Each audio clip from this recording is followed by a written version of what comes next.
Yes, and today is 23rd of March, Uncle Theo's birthday. Happy birthday to you. Happy birthday, Uncle Theo. Happy birthday. Yes. Tomorrow is Zip's birthday. Yeah, They follow each other. So I'm looking forward to that. I saw YK's post this morning. Very lovely. I was like, hey, this one that.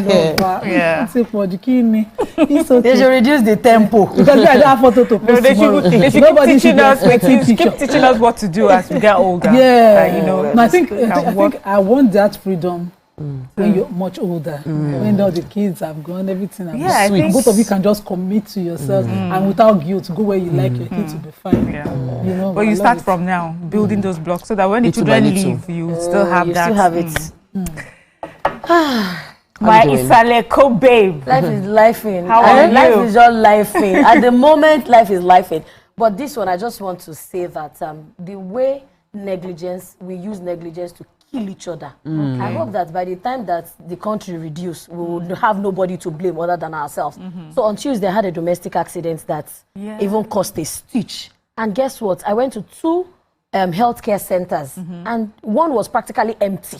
Okay. Nobody in there. I went to the second one, and they didn't have facilities to stitch. Like In a Lagos, public facility. yes, the Fakojaye local government. They did not have what They they didn't can use have to stitch. what they could use to stitch. Just use negligence. So to this end, let me say it now. I will be visiting healthcare centers. Okay. Because the president has said we should not only drag him, that we should drag our local government chairman. Yes, yes, and that yes. primary healthcare center is under their own umbrella. So we will be looking at each other in the face because we must save our lives, either we like it or not. I think We all must Nigerians all should do do the better. same thing. I mean, I will even take it upon of myself. I will go from Ekpe to Badagry, every local government. I will visit health centers. So that's Centers. the chairman is Prince Usman Akombi Hamzat. Akombi Hamzat, yeah, that's the chairman. So I want to give them like 6 months. You know, they just started collecting their money. I hope they will have 3 plan. months. Hospitals are they are very, very premium. Immediately. Healthcare needs to be prioritized. So maybe, let's say he does not know. We believe that by next week, you will know. When somebody goes there, they should be able to get treated. They should let's not give them 6 months. Damn it. Okay. Please make sure you go back. Please. I will. Thank you. Please. Topsy Taps, how are you? How was your weekend? I'm good. Weekend was busy. Weekend was packed. So my son clocked 10 on Saturday and he had malaria from Friday. So from Friday, temperature was vomiting, his stomach is paining him, he was stooling, and we're like, let's try and manage him. Yesterday we had to go to the hospital all through. This morning I saw him playing ball. I was looking at him like, you this boy that you don't let anybody sleep. Grandma did not sleep. Everybody was running up and down. This morning his body is still warm. He was playing ball. He said, no, I was not playing the ball, I was just kicking it. I said, you play ball. He felt a little energy. Just small energy. Once they get that just internet, small. they'll use it all up. I'm truly Happy grateful birthday, to God. Sam, huh? Happy birthday, Sam. Yes, Sam Somebody is that was 10. Yes, Can you it's 10, imagine? As in 1 decade, I literally gave birth on the show. I was pregnant till 10 years ago. I was pregnant. I was scheduled to be on the show on a Monday. I gave birth on the Sunday because I okay. worked like till the Friday, and he's a TVC baby. Everybody that was a TVC 10 years ago were like Samuel's nurse. Everybody was carrying Samuel, but it's been 10 And years. We're congratulations grateful. to you too. Thank you. Yeah. You've Thank done you. a good job. That's what my mom, anytime my mom visits and she looks at her grandchildren and says, well done, you're doing a good job. That's a good perspective to have. How was your weekend? My weekend was, well, I enjoyed this very delicious goat meat, well-spiced goat meat by Madame Akashat. Many things are happening behind Miriam me. shows It up was for so it. nice. Other people say distance. So I said, if you come, always I come. know, thank you. I was Thank you, well Miriam, for coming. received. Which is good. Let's go on a short break. When we return, we'll take today's top stories in the newspapers. Stay with us. We'll be right back.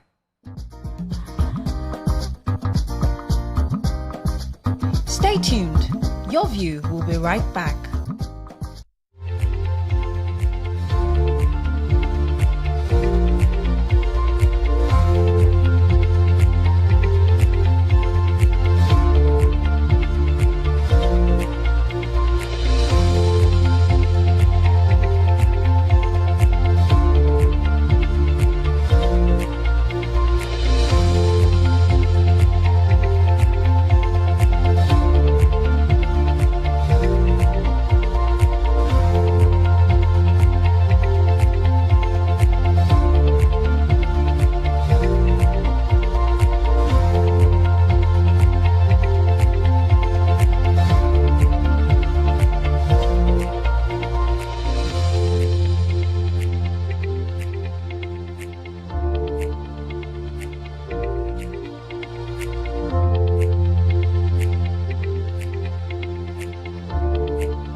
Welcome back, and thank you for staying with us. We're starting our newspaper review this morning with The Punch.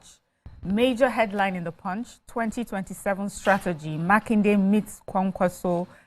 Threatening to burn out everything in my house. The low current that we get. But the Nigerian Labour Congress has rejected the federal government's proposed 6 trillion bailout, 6 trillion naira bailout for power generation companies. And they said this one is a short-term into one single Ministry of Energy. They believe that to take care of all this accountability issue, prioritize domestic electricity supply over private profits. Some of these issues, they believe are behind, what we are going through. But then they are using the opportunity to say this proposed 6 trillion to the Gencos should not be paid. It is our commonwealth. And according to them, our commonwealth cannot be used to settle a cartel of failed investors. Convene a genuine national stakeholder summit to draft a people's power roadmap that prioritizes public ownership, energy security, and the welfare of Nigerian workers and masses. I think the federal government should listen. If we are going to go through this darkness, we're already experiencing it for the past 2-3 months, and come out with a proper system that works for Nigerians. Let's just do it, I have the airlines under pressure after jet fuel surges 100%. Says there are indications that airfares may jump in the coming weeks following the hike in the cost of aviation fuel, commonly referred to as Jet A1, a development that is already putting pressure on airline operators and operations and signaling higher ticket costs for passengers. This spike in Jet A1 price is largely due to the Middle East crisis, which has slowed the production and movement of crude oil across countries, worsening the operational cost of domestic carriers. It is also said that at the time of filing this report, aviation fuel, which was sold between 900 to 995 before the Middle East crisis commenced, has jumped to between 2,500 and 2,700, depending on the airport of delivery, sharply rising the cost of the boarding for operators. And operators are also saying that they are monitoring the developments, stressing that the increase in airfares was imminent, with strong indications that the prices of air tickets might double if the current trend persists. Yeah.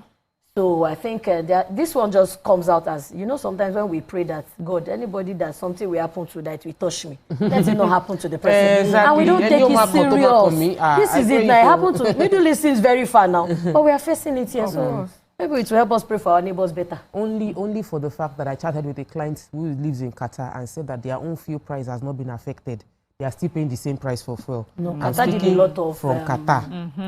As at yesterday evening, fuel price never changed, power never did affected. So we can do better ourselves to be more resilient towards crisis. I want to take the story of state police into the administration. He said into the administration. He said the document will be taken to the National Assembly, and then we'll see how this will have legislative framework for the implementation for state police. He reaffirmed governor's commitment towards the collaboration with security forces to defeat terrorism and expand the infrastructure. Collaboration with security forces to defeat terrorism and expand the infrastructure and improve terrorism. He says, I'm making frantic efforts to contact other nations. Terrorism. He says, I'm making frantic efforts to contact other nations.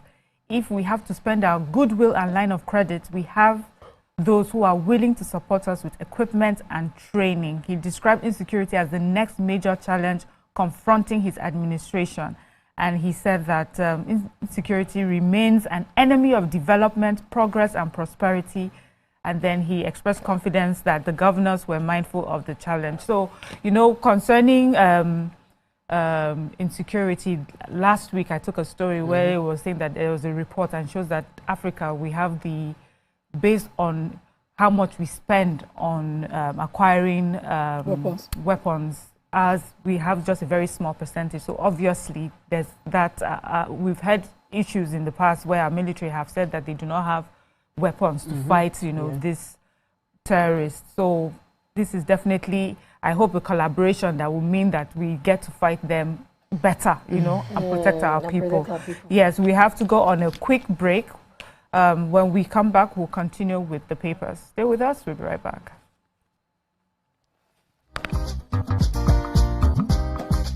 Stay tuned. Your view.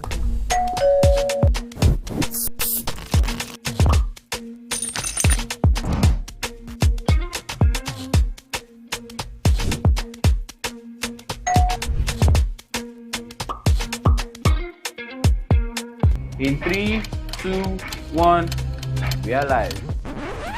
Welcome to E-Splash. I'm on the black carpet, and of course, it's Jubril of Lagos. Well, that's it on Socialville. When I say, I dare fool. You already have Destiny Helper. I know that. I go shoot out for you. You already know, guys. E-Splash can be the best of entertainment, the best of energy, best of everything you need to get your day going. It's E-Splash every weekday from 12 p.m. to 2 p.m. on TVC Entertainment. Keeping hope alive. We are the drumbeats that refuse to be silenced, even when the rhythm falters. We are the green that refuses to fade. And the white that dares to shine. Hope is not a stranger here. It lives in our markets, our music, and our streets. Every dawn in Nigeria is proof that tomorrow is still worth fighting for. Hope is a child in the classroom, eyes wide, with dreams bigger than walls. Hope is the farmer planting seeds in faith, believing in rain and harvest. Hope is the youth unafraid to rise, rewriting the story of our tomorrow. Hope is us, millions of voices refusing to give up on the promise of this land. Nigeria, our independence is not just history. It is a call to keep believing, to keep building, to keep hoping.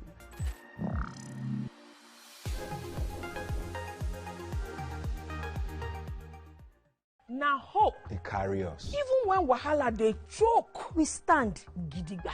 Hope they waka with us for downfall. It they gist with us for buka.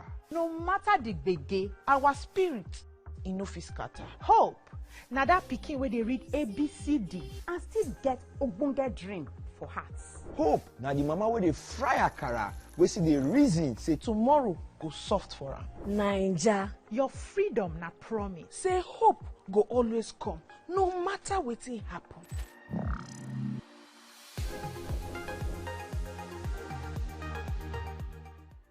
Think fast, play smart, win big. Quick Cash, the game show where every contestant gets the opportunity to win money. No long waits, no dull moments. Just quick questions, quick moves, and Quick Cash. Every second counts, every answer pays, and everyone walks away a winner.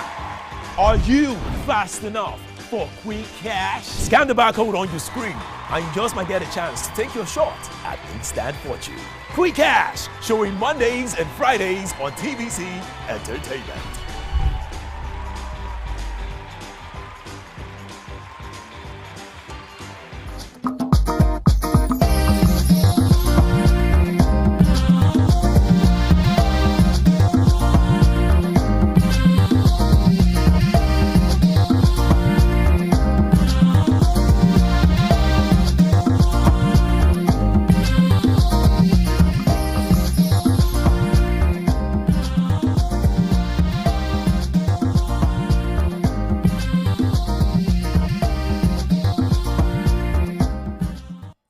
Thank you for staying with us. We're still reviewing the top stories in the papers.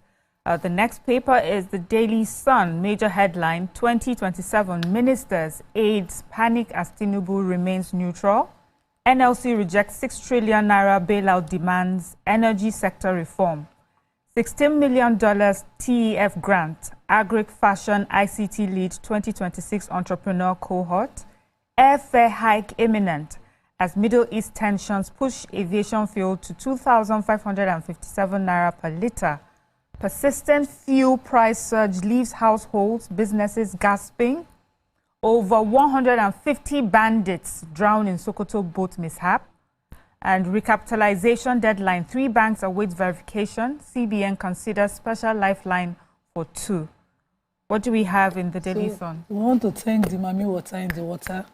You know, according to counterinsurgency and security experts in the Lake Chad region, Zagazola Makama, on his X, he posted that, you know, there was an accident on Saturday evening where a boat conveying 150 suspected bandits, fully armed men, large number of them, capsized on the river.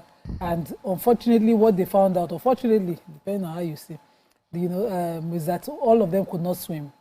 And so there was drowning of everybody, you know, leading to every casualty according to him. Of course, that is exciting news because God has fight our fight. And then gunmen attacked the Evangelical Church of West Africa, Omugo, Ifelodu local government area of Kwara State, and they abducted 8 worshippers during service also yesterday. And this one, of course, is a news that, you know, dampens the excitement from the first news. I thought that by now, with the former IG, you know, setting up base in Kwara State, we would hear little of this or nothing of this anymore. But abduction it's still happening. Another abduction in Kwara State. What else? Okay, I have the one that says this widow has slammed the IGP, the AGF, and others with a 1 billion naira suit for unlawful detention of a stolen child. Now, the 54-year-old widow and hairdresser, DK Ocha Rosemary Chidebere, filed the 1 billion fundamental rights enforcement suit against the Nigerian Police Force and the Inspector General of Police over alleged continued detention of her teenage son, Chinwewo Tito DK Ocha, who was stolen from her some 6 years ago. And in the story, it was in the originating summons had brought that the pursuant and some under the section of the Child Rights Act and 1999 Constitution of the applicant through her counsel, Kelvin Emeka Okoro, is seeking that an order of the court that the detention and continued detention of her son from September 10, 2020 till date, after the DNA test had been conducted and every other thing had been done, that it was unlawful. So she's suing the police that this boy was stolen from me. We have proved everything to make you understand that he's my child. But why is he still in detention since 2020? Yes. It's been 6 years after.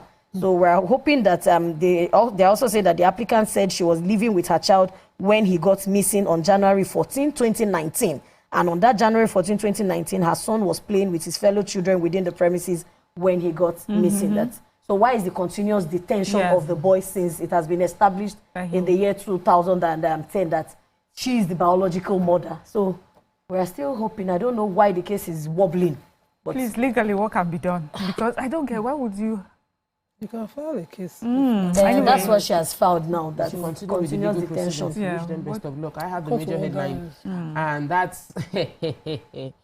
Why are you laughing? Ministers are many Nigerian politicians were hoping to have a private meeting with the president so that he will privately endorse them, so that they will not lose on both sides. But the president has given his order through Akume, George Akume, the SGF, and his statement was that anybody, if you want to test your popularity with the politician, if you want to test your popularity, go to the grassroots. You cannot eat your cake and have it. He's not having private audience with anybody with the expectation that they will give him endorsement. He is not a kingmaker endorser in chief. That, according to him, that's from the high-ranking APC officials. They are the ones saying that he's not going to have a meeting with anybody prior to that 31st of March. By 31st of March, if you want to have a position, if you want to contest any position, maybe governorship or all of that, resign and go and contest. Don't be trying to hold on to something. So many of them have been lobbying to have a one-on-one meeting with the president. They said Minister for Communication is a contender for APC Ogun State tickets. Okay. And that they want to resign yet. Adebayo Adelabu is a contestant for Oyo State. Minister of Okokobiri. Long and short is all the ministers. If you want to contest, resign. The first some people should not bother. Let's move on to our next. Who are the people? If you know you are not politically anyway, let's move on. You don't have grassroots energy. Don't try it. Okay, our next paper is the Vanguard. State police governor split as insecurity worsens nationwide. US-Iran encounter threats over Strait of Hormuz. Blackout, NLC wants urgent overhaul of power sector. UK expands detention capacity to speed up deportations. Ozoro Festival assault, Remi Tinubu, Equesili, NAPTIP and other demand justice. Public-private sector leaders set to play lead roles. We have APC conventions, aspirants cry foul, alleged hoarding of nomination forms. What do we have in the Vanguard? Maybe their fault. Well, the UK, just days after they signed deal with us, are already saying on their X handle, the Home Office X handle, they announced that They have, plans to increase their detention capacity and ensure foreign offenders and illegal migrants are squarely held and removed from their country quickly.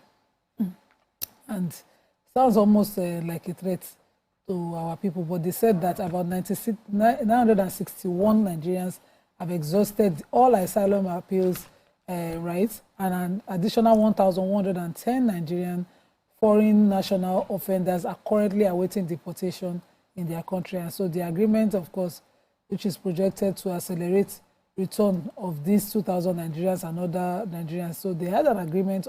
Under the deal, Nigeria will accept UK-issued letters as valid identification for deportees, removing a major bureaucratic order that used to exist. So they want to send them back. But it's okay. We go there. They deport you for criminal behavior. I don't think there's any problem with that one. Our agreement does not. Oh, yes. But do you know how many illegal migrants are walking the streets of Lagos alone? That's our own problem now. Then we should handle it as well. We will call our own accommodation. So they even come here and give us terms. Okay, that's not for condition. Daddy, please. NDLEA sells large opioid meth shipments in cartons, jackets, and creams. And the operatives of the National Drug Law Enforcement Agency, NDLEA, have foiled an attempt by drug trafficking organizations to smuggle illicit substance, including methamphetamine, opioids concealed in carton walls, winter jackets, and body creams containers through the Lagos courier firm. At the Murtala Mohammed International Airport, MMIA Ikeja, 2 consignments bound for Italy were intercepted, leading to the arrest of 2 suspects. One of them, 37-year-old Friday Ehianu Ka, was apprehended on Monday, 20th of March, while attempting to board an Ethiopian airline flight to Rome with 2,698 pills of tramadol, that's 225 milligrams, hidden in containers of skin lightening body creams in his luggage. He reportedly confessed that he was paid in euros to be paid in euros upon the success. So they also apprehended some other couriers at the Lagos International Airport and intercepted 2 parcels. That one was loud and different because the way you people carry it, they intercept. You will still carry it again. They will still intercept. How you now carry? But no matter the number of interceptions, do you see the videos of Nigerian youths just falling on the floor because of drug use? The thing is terrible. It's becoming, yes, I'm afraid of where we're headed. I have a very sad, it's so bad personal experience on this drug thing. Yes. Several ones. I know the mothers, I know the children. I can't even just fathom what they're going through. They got addicted. Her mom is late. And it's so sad.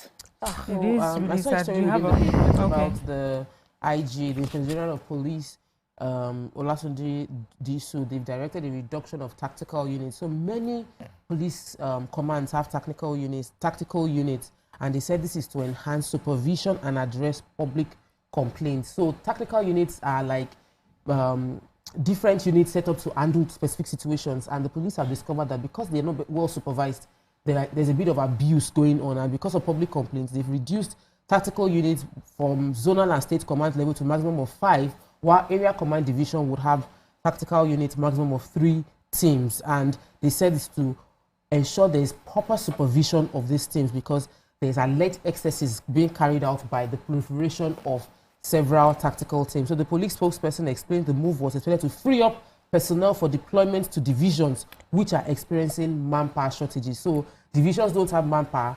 We now have plenty tactical units that they will reduce tactical units and give divisions proper manpower. And then the IGP has also said that it will affect, it did not just affect state government created units such as the way we have Lagos State Rapid Response or your Special Response for Bayelsa's Operation Doakpo, but that similar units across the country are also going to be reduced so that we are able to focus on divisions having manpower as opposed to just tactical units alone.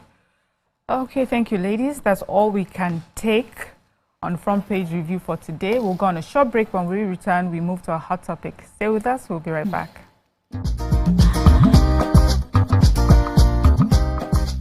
Stay tuned. Your view will be right back.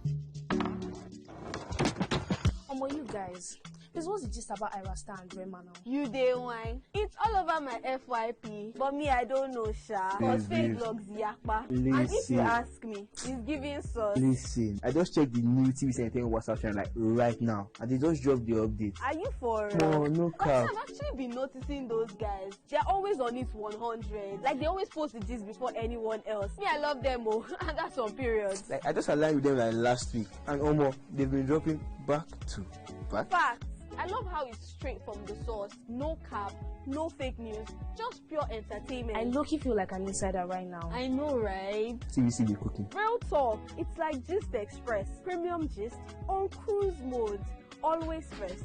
Always late. Clock it. Clock it. You know what, guys? I just joined. Active. Jens is right. What you're trying to say to you is, for your premium entertainment content, scan the QR code on your screen right now to join the TVC Entertainment WhatsApp channel.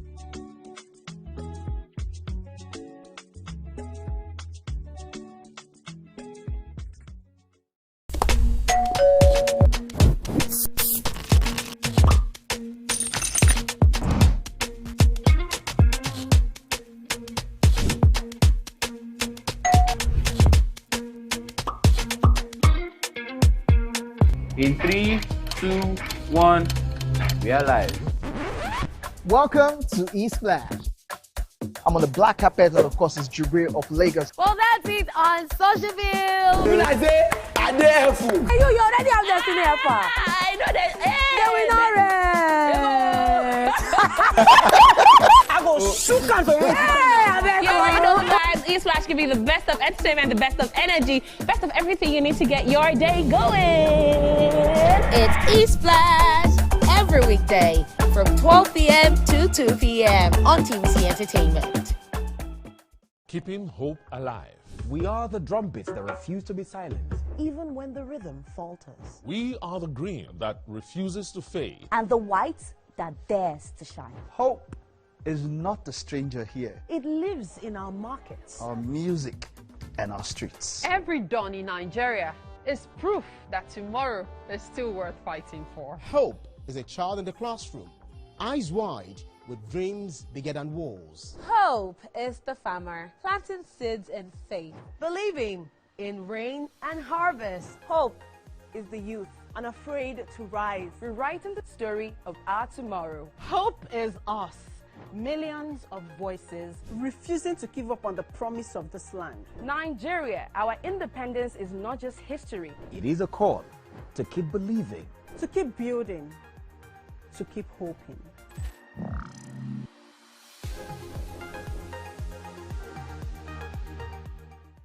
Now hope. they carry us. Even when wahala they choke, we stand gidigba. Hope they waka with us for downfall. It a gist with us for buka. No matter the gbege, our spirit in no fit scatter. Hope.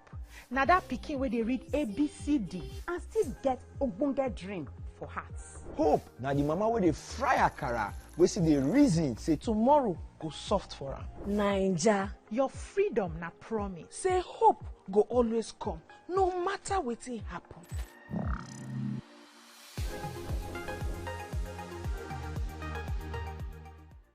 Think fast, play smart, win big. We Cash, the game show where every contestant gets the opportunity to win money. No long waits, no dull moments, just quick questions, quick moves, and free cash. Every second counts, every answer pays, and everyone walks away a winner. Are you fast enough for quick cash? Scan the barcode on your screen and you just might get a chance to take your shot at instant fortune. Quick Cash, showing Mondays and Fridays on TVC Entertainment.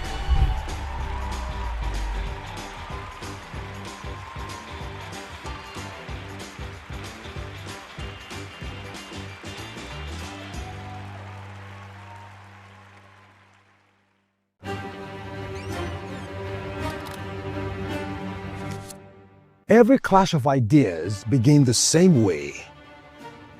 Differences. could be a disagreement. Two voices, two views, standing apart. Or an argument. A battle to win, to prove, or to conquer. Both are born from differences. One can open the door to respect. Sound, are you ready? And the other close it with fire. Two perspectives, but one big issue. Are you good? Yes, I'm good to go. So do we argue to fight or disagree to understand? 3, 2, 1, we are live. This is the big...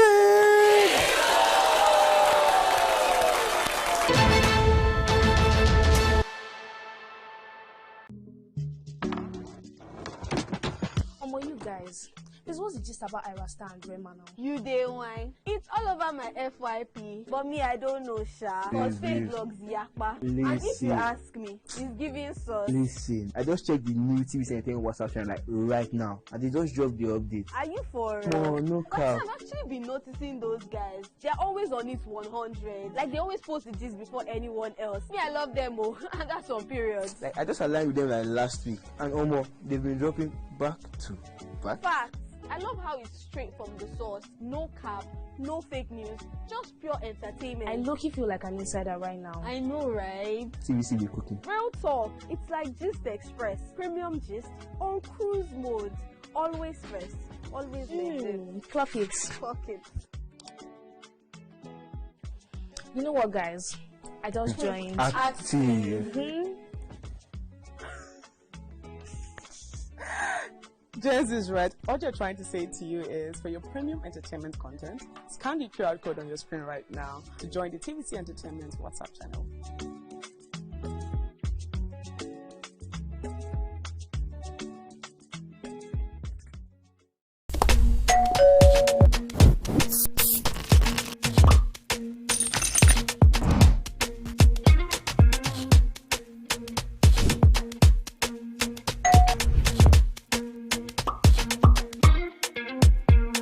In 3, 2, 1, we are live.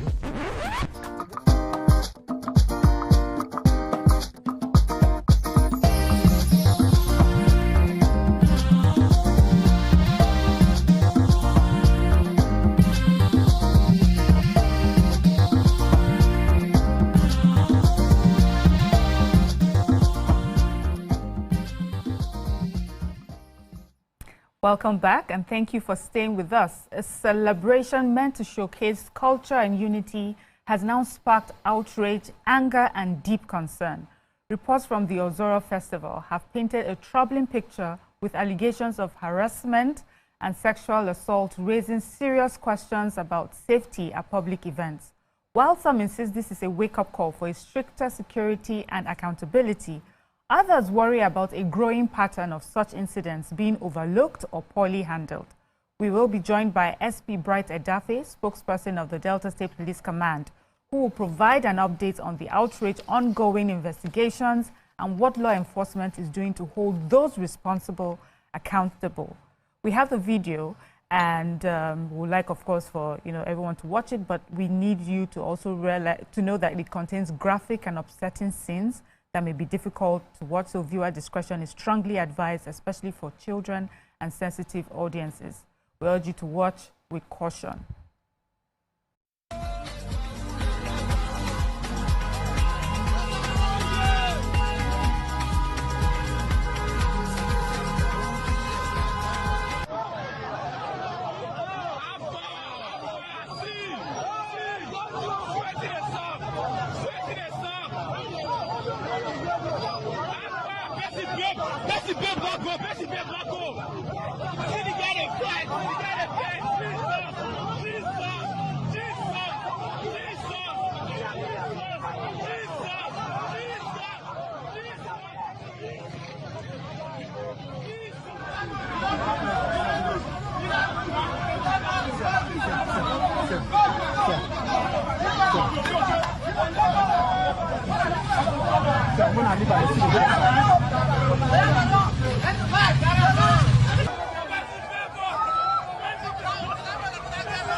All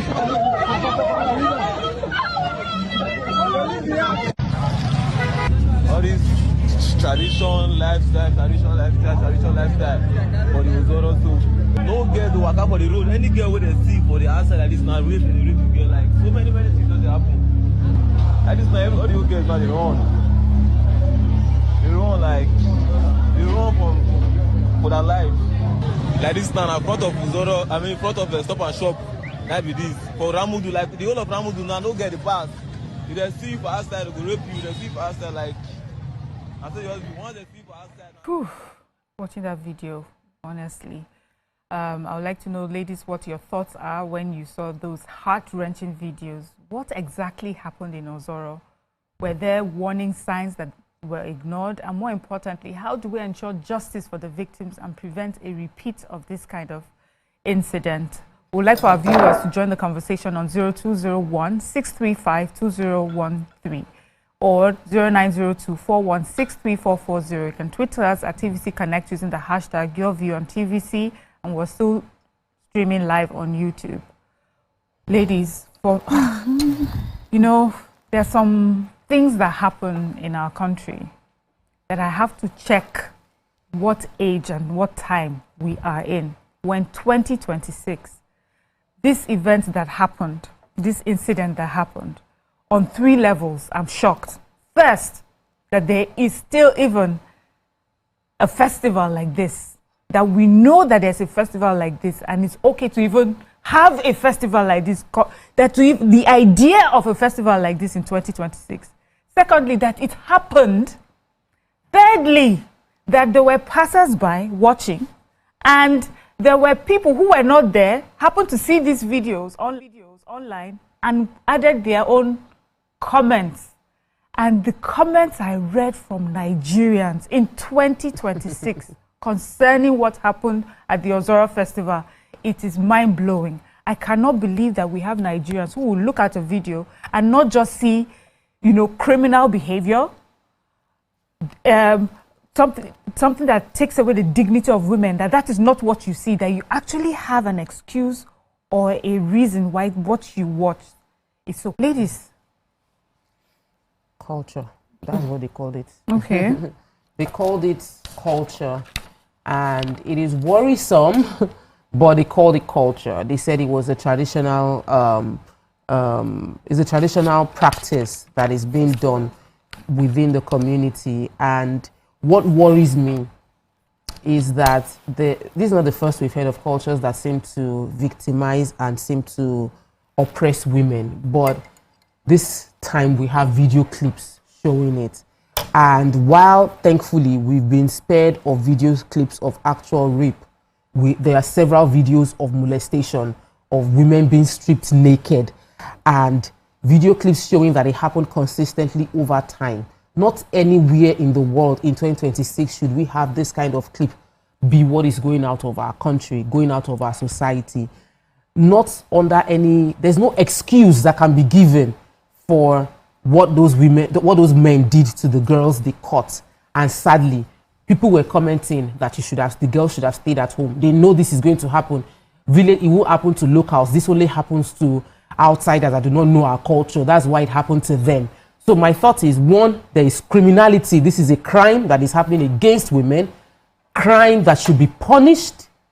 Two, there are observers of the crime that feel like there's an excuse because it is culture, and that they should be, ladies should not have been put out, shouldn't have stepped out if they know they don't want to be culpable or be caught in the midst of this crime that was happening. And there are custodians of culture who observed this and felt there's an excuse for it, because in our own time, why are they complaining? It's not like it's a bad thing. It is a culture done because of so and so. Women that want to have children are allowed to do this kind of thing. And I'm wondering, at what point in time are we going to realize that as a people, we are the ones that make our culture, and we have a right to stop cultures that we have realized no longer serves us. This culture doesn't serve us, because those women that were molested are children of, or maybe not children of the community, but are children of another community, and they were openly molested, stripped naked, with video cameras recording them. No human being should go through this under any guise of culture. these cultures are outdated, these cultures are inhuman, and these cultures should be done away with completely. And nobody should be allowed to suffer like this, not for any reason. Okay, so when I saw this video trending, I tried to understand what the culture is about. Yes. Because sometimes we see good intended culture being hijacked, and the hijackers left to thrive to the extent they distort the entire reason for the culture. And I want to blame the traditional rulers. You know, I've been calling out a lot of kings because people, you don't just sit on the throne and become royalty. You are custodian of culture. Your business is also to make sure you're sanitizing and restating culture for the cultural identities that it gives your people, so that somebody does not come and put a criminal stain on that identity and distort the entire history of your people. What I found out was that they do this aluedo or whatever they call it. It's a fertility and, you know, prosperity ritual. Once in a while. It wasn't even a yearly thing like you do in some places in Lagos where you call Oro. And it is not the first culture that has restricted movement or restricted the appearance of gender. But it was left with this distorted history where young people or, you know, work-minded people were allowed to hijack it to harass women, and the women were blamed for coming out. And so what were the traditional rulers who are supposed to be custodian of culture, the mothers who are supposed to be custodian of culture, what were they doing all of these years to 2026 that this thing now happened now? To the extent that what we are all calling for right now is to cancel the ritual. Yes. That's what we are calling for. But I found out that even at the ritual, a woman who was childless and trying to go through this ritual, because they say after you've done it, you give birth, the woman was not even this abused like the videos we are seeing. It is because of your silence in the act of injustice that has led the promotion of such injustice to distort something like this. So I will not even say a governor is an elected office holder. The chairman no consign me. But the traditional rulers, their seats are not elected. You're supposed to understand your people's custom and remove what is not. I say it all the time. From my own place where I am from, they were doing circumcision, and it was waived years ago by my family. My father's four daughters were not circumcised.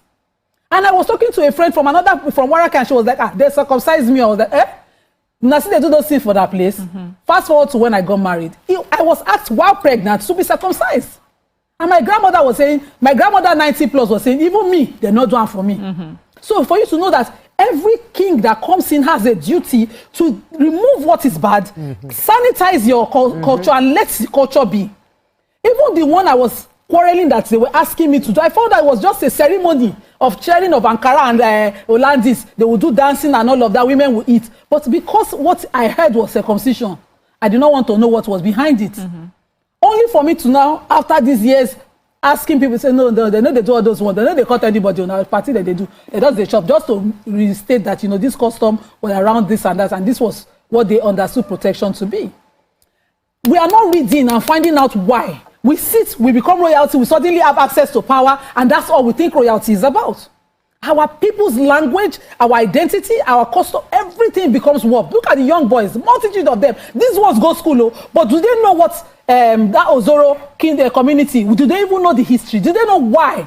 What was it that their ancestors were thinking when they thought a woman that was looking for a child should go through a particular ritual of birthing and all of those things? We don't even know what the ritual is. Do you know the ritual of Komama Jabolenyenyon was done on NTA when I was a child? A woman was in the middle of the market somewhere in Lagos, I think Mushin, and her child, while she was tying her child, fell off her back. And the woman was told to drop the child, run naked, come back to pick the child to avoid future death. Did anybody process that? Are we thinking? Yeah. Are we thinking? Are we reading? Are we trying to understand why our people are the way they are and what they do, how the things they do, why they do the things they do? We definitely need history. My dad said to us, he said, we have burial rights in Edo, but when I die, I waive it for my children. He took the effort to go around his entire family to the extent my uncle was saying, we don't do those things here. And said, my mother's family don't do it, and my mother's family are royals. They will bury them Islamically and everybody will go home. All of those rituals, they don't do it, but there are still families who uphold it. Yeah. Okay. So how are we sanitizing? What are we doing to remove those barbaric ones that don't serve us? And even if you want to retain the history, retain the history as royalty that you are king and monarchs of these places. We will. Because now we'll probe further. We don't they blame Isoko people. Yes, let me hear Dami's initial thoughts, please. I think the topic passed on our table on Saturday, and not far-fetched from the fact that it is just a callous behavior. It is inhumane. It is wicked. Yeah. It is barbaric because tradition now aside, the people who are under the guise of tradition, now them you consign. Were they the ones that were supposed to be at the traditional ground or at the festive ground? These men took an advantage. They took opportunity.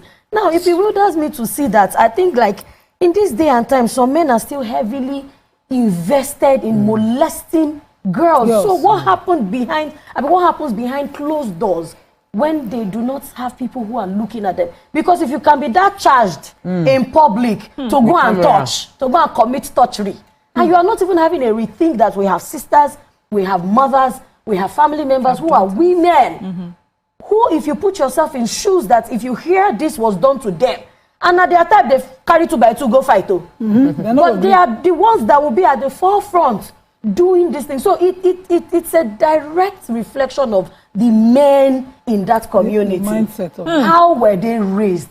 Who are the women that raised them? Because I saw a video of the barrister, of the traditional ruler of that town. He's actually a barrister. And he said he's been on reign for like 20 years. And he's never heard such. And I saw the video where he was actually chastising, I think, the festival head, something, and said, why didn't you come and tell me? You didn't inform me.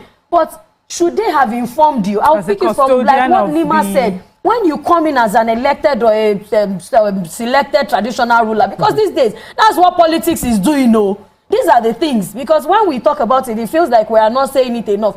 But when you select somebody that does not even know the rudiments, the prerequisites of the culture he's sitting on, the history, you just bring him from India, brother, and say, oh, KBS, he sits there and things go haywire. This is how it is. But for somebody who is probably a son of the soil, who knows that, oh, during my grandfather's time, during my great-grandfather's time, oh, we had history, we were taught, we knew that this was not how it was. So how did we just let this metamorphose into a full-blown stain on Nigerians in 2026? How are they going to perceive our men? Now, these men will also grow up and become people's fathers. Probably get into positions. Then you just imagine that one of these men somehow one day become a police officer and you go and report a rape incident. But, Dami, you know, you're talking about only the men in the community. How about the men who were not in the community? They were in various parts of Nigeria watching these things and making the comments that they were making. No, because men will always be men. What do you expect from men when they are saying free? Then sometimes it's also, you know this thing when they say, dress the way you want to be addressed, and people are saying, no, let people be people. It started from there. I knew we started from a Nigeria that had culture, that had values, that when you are not even properly dressed, your neighbor can look at you and say, go and change. It is no longer so. Sometimes we just blame the people or the victims. There are things that orchestrate it. Now, these people, these men that you are talking about, who are they? What's their identity? What's their value? What do they? You see them Nigerians. Misogynists of them all will be doing Twitter banger boys and all of that. Yeah. It just shows a reflection of who we are, who are our men. Because we do so much, and we have said it, we do so much in raising the girl child, neglecting the boy child. These are devices, and this boy now will put somebody's daughter in his house and give birth to another daughter, and the cycle probably continues. You see, what I'm taking from this is a direct reflection of the men in our communities, in our country, and it's such a huge stain on our country. Let's go on a short break. When we come back, we'll talk about this even further. Stay with us, we'll be right back.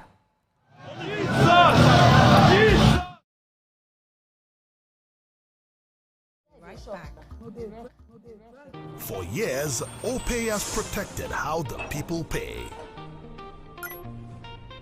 Every day, we move money to keep life going. Through our daily hustle of trying to make ends meet. Welcome to eSplash. I'm on the black carpet, and of course, it's Jubril of Lagos. Well, that's it on Socialville. When I say, I dare fool. You already have Destiny Alpha. I know that. They will not rest. I go shoot out for you. Hey, You already know the vibes. E-Splash give you the best of entertainment, the best of energy, best of everything you need to get your day going. It's E-Splash every weekday from 12 p.m. to 2 p.m. on TVC Entertainment. Keeping hope alive.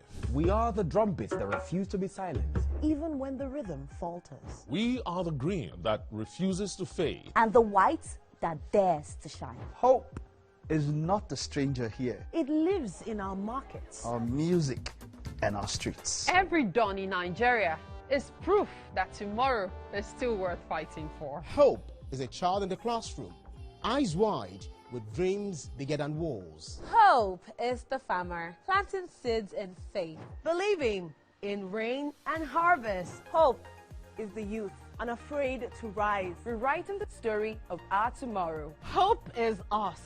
Millions of voices refusing to give up on the promise of this land. Nigeria, our independence is not just history. It is a call to keep believing, To keep building, to keep hoping.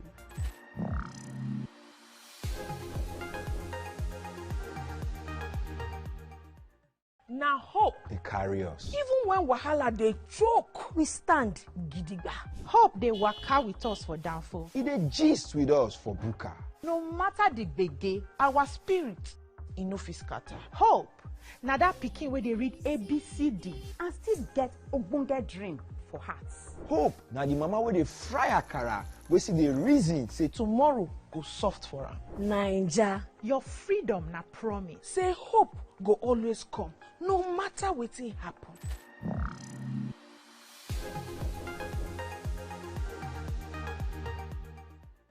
Think fast, play smart, win big. We cash. The game show where every contestant gets the opportunity to win money.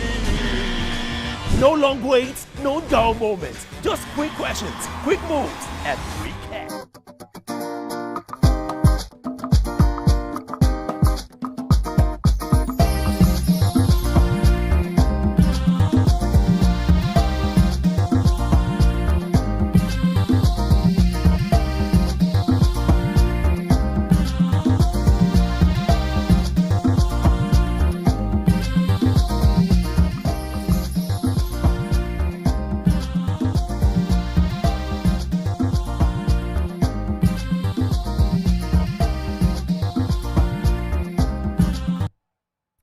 Thank you for staying with us. We're still discussing the barbaric and criminal festival that happened in the Ozoro community.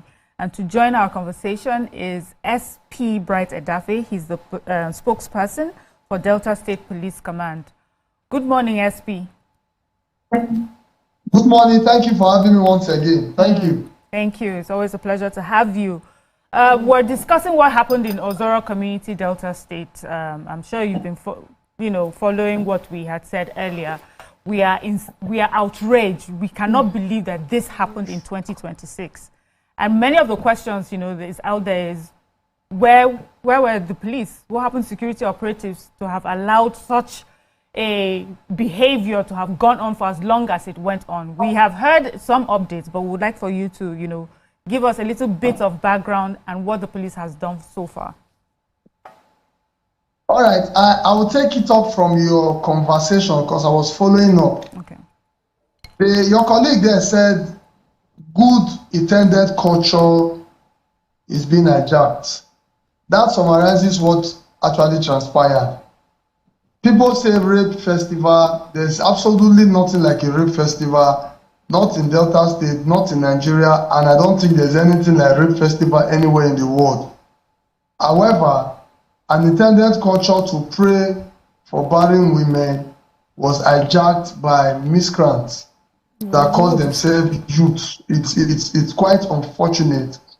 The sites are not something that we are pleased to see, not as a police organization, not as a Delta, and not as a Nigeria.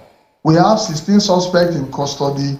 We are still analyzing the video evidences that we have to get more suspects. Just yesterday, the Commissioner of Police, Delta State, CP Adeshola, and the Deputy Commissioner of Police in charge of operations, and myself, we were at Ozoro yesterday, and we went to the community. the local government chairman was there, and right there he gave a marching order to the youth leader of the community to fish out those youth from their hiding places, because most of them, they have already run out of town. We are still on their trail. To add, we also interviewed 4 victims, particularly those on the video that is circulating online, and they were before the CP, and they also told us their ordeal, the trauma they are going through. However, I feel it's time to add that up to this very moment, we've not had any witness or statement that buttress rape. So for now, we've not recorded any rape incident during that festival. But these hoodlums who went about harassing young girls, one would wonder if they don't have sisters at home, because I believe they do. So one would wonder why they go about harassing young girls. They are not even part of the festival. They are just hoodlums who decided to hijack this process. As for the response time, you would agree with me that it's everywhere in the world, not an excuse, but it's practically impossible to be everywhere at the same time. And that is why we always appeal for either gathering, celebration, political rally, traditional gathering. Please inform the police so that we'll do our deployment on time to prevent any breakdown of law and order. They won't got the information, our men were deployed. Unfortunately, before we could get to some of all these places, these things had already happened. But the community leaders were able to deploy youth. That's why if you watch some of the video, you will discover that while there were some youths who were dragging and molesting these girls, there was another version of youth who are trying to rescue them from these hoodlums. So we have 16 suspects, we are profiling them, we are investigating them. When we are done, they will be charged to court to face prosecution. Okay, so ordinarily, when somebody is organizing an event, they ought to give notices. I saw a video of the king of the community saying he wasn't notified. The law enforcement, local government ought to be notified. So now that it seems like the organizers did not notify any authority, what will be the consequence? That's why they are presently in custody. That's why they are presently in custody, because definitely, not just custody, directly or indirectly, they are party to what actually transpired. That's why we brought them in for questioning. And so after questioning, what would happen to them? For those our investigation nailed, they will be prosecuted duly, because we have from the video footages that we have 11 suspects that we've identified from the video, and they will be charged to court. For those who are supposed to inform us and they did not, there are sections of the law that our legal team will peruse so that we'll know what to charge them with. However, it also acts as a lesson for others to learn that it is binding on them to inform the police. If you don't, it is assumed that you know that you are planning a nefarious activity, and that's why you are not informing the authority. The traditional ruler was not informed. I heard when one of your colleagues was saying they don't have to. They have to.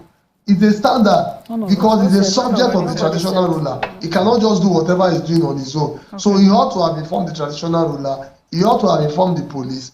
And most importantly, inform the authority of the school, because you know you are housing stranger, you know you are housing students, and most of them are not indigenous. So you have to have informed the authority of the school. Now people will say, oh, why would there even be a festival that they will say women should not come out?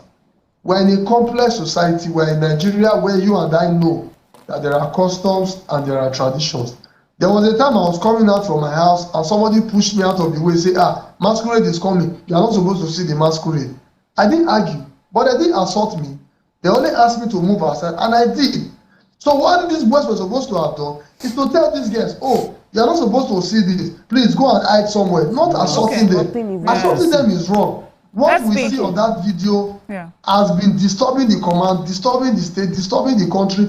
Even our dear IGP had to even call the CB to find out what was truly happening. It's not something that is pleasant to the eyes, not as a Delta and not as a Nigerian. Thank you for that, SP. But we have a caller, Adams from Niger State.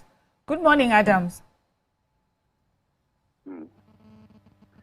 I am very, very grateful for all your contribution to the national development.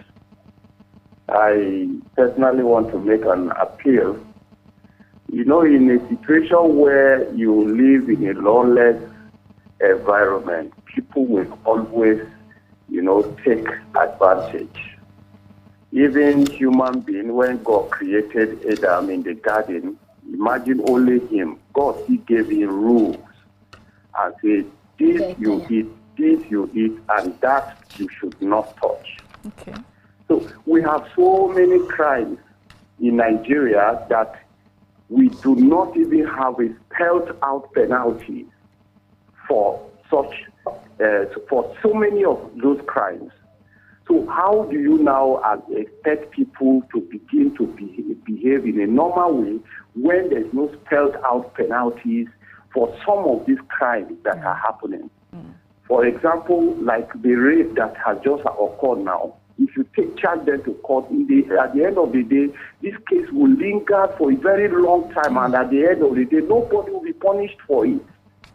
So this is what our legislation, we need to work on it, driving it back home to capturing all the traditional institutions to make sure that every of these festivals that will be held, rules and regulations should be followed, and then crimes that come along in society, let us know the punishment. Like fraud, for instance. Yeah. We do not have punishment for it tomorrow. If you get down to the Nigerian law, and so also rape. So let us, penalties should be spelled out for social classes of offenses. I think that is what I say. Let me contribute to the program. Thank you. Thank you. Thank you, Adam. Adam is talking about accountability. And, you know, that's one of the things that we're talking here. What exactly, and the police is, we're also asking the police, what exactly will be done to those who are finally investigated and, you know, prosecuted. Before we ask more questions of our guest, the SP, let's go on a short break. We'll be right back.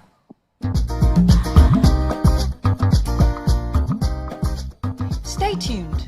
Your View will be right back.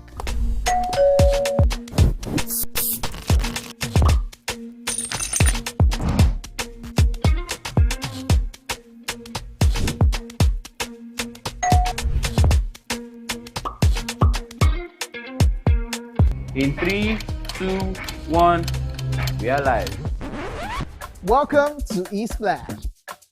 I'm on the black carpet, and of course, it's Jubre of Lagos. Well, that's it on Socialville. When I say, I dare fool. You already have Destiny Helper. I know that. I go shoot out for you. You already know, guys. E-Splash can be the best of entertainment, the best of energy, best of everything you need to get your day going. It's E-Splash every weekday from 12 p.m. to 2 p.m. on TVC Entertainment. Keeping hope alive. We are the drumbeats that refuse to be silenced, even when the rhythm falters. We are the green that refuses to fade. And the white that dares to shine. Hope is not a stranger here. It lives in our markets, our music, and our streets. Every dawn in Nigeria is proof that tomorrow is still worth fighting for. Hope is a child in the classroom, eyes wide, with dreams bigger than walls. Hope is the farmer planting seeds in faith, believing in rain and harvest. Hope is the youth unafraid to rise.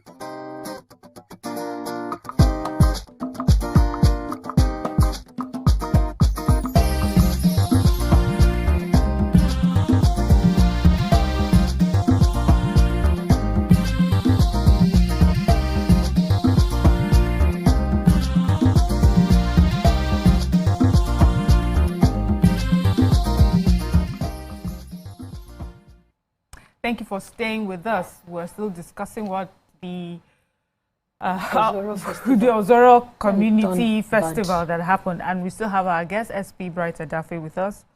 My question is, because from what he said, that nobody has come up to report a rape incident, and it's beginning to worry me to say, what we are reading on social media, I agree that sometimes social media is not real life. But we also saw molestation. If we did not see direct penetration. Do you understand?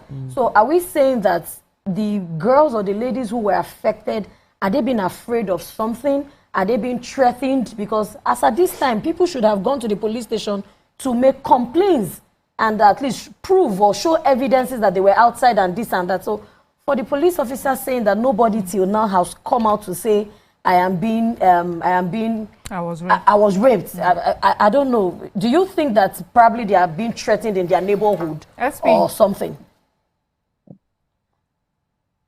Okay, do you want me to answer that? Yes, please. All right, you see, one has to be very careful not to sound insensitive to the plight of these girls who were sexually assaulted. Because to me, it is one and the same. These guys who could have done mean things to this girl could have easily raped them if they had the opportunity. Yeah. So to me, it's one and the same. But unfortunately, the law does not work on emotions or assumption. It works and thrives on available evidences and witness statement, which we do not have. But there is another thing that I want us to note by the videos made available. In such circumstance, where there were groups of people who were trying to rescue these girls from there, because the 4 girls we interviewed, that they had the same story. Some of them, it was their fellow students. Some of them, it was friends. Some of them, it was just well-meaning Nigerians who rescued them. There was no way that any of those 4 could have been raped. But like I said, we're not everywhere at the same time. We don't know what could have transpired in places that were not readily available. That is why we are saying, for now, we do not have any statement or evidence to show that anybody was raped. I cannot say emphatically or authoritatively that nobody was raped. That would be me being insensitive. But as of now, information available to us is that nobody was raped for now. Okay. However, you said whether they are scared of coming out. Yes. Well, that is another angle to it. But does that pose any solution to the problem? No. I don't think if they are afraid, that their parents will be afraid too, that their siblings will be afraid too, that their friends who are aware will be afraid too. So it will only take time, but they do eventually come out. And what I've noticed in Delta State is that over time, people are no longer scared of saying, I was raped. That is what we have noticed. Unlike before, where people don't come out. Now you see them with their full chest. They want to fight for justice. And it's quite encouraging. It's really helping us to get this suspect. Some of them who are even pedophiles. It's helping us to get them and also ensure that they are brought to justice. But like I said, by information available to us right now, we don't have any evidence or statement that portrays that anybody was raped. Okay, so we have statements that buttresses molestation. Sorry, Tucker, we have a caller from... Obviously. There are video evidences everywhere. And that's why I'm saying we're not talking much on the rape issue or denying it simply because it is not good to sound insensitive to the plight of these girls who were molested, because what me I see there, to me, though cannot be equated to rape, but it's as good as rape, because those guys, if they had the opportunity, they would have done so. So that is why we are treating this issue with the seriousness it deserves. Thank you for that. But we have a call, Tony from Jos. Good morning, Tony. Hello, good morning. Good morning, Tony. We can hear you. Go ahead, please. Yes, I'm Tony calling from Jos. Oh my God.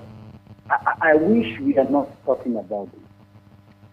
I feel heartbroken. I feel disappointed. I feel heartbroken that in the 21st century, a country like Nigeria is doing this. Now, I'm speaking not out of emotion. I'm speaking because I'm a father and I'm a husband.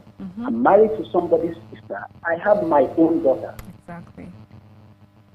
Now, no matter how anybody wants to paint what happened, I saw the video not quite long. It's happening.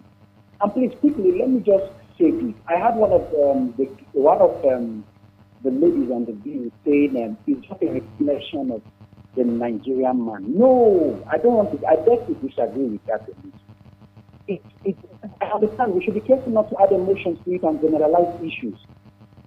It's not a reflection of the Nigerian man or what the society of the Nigerian man has become. There are still good men out there. This is rather a reflection of the creation of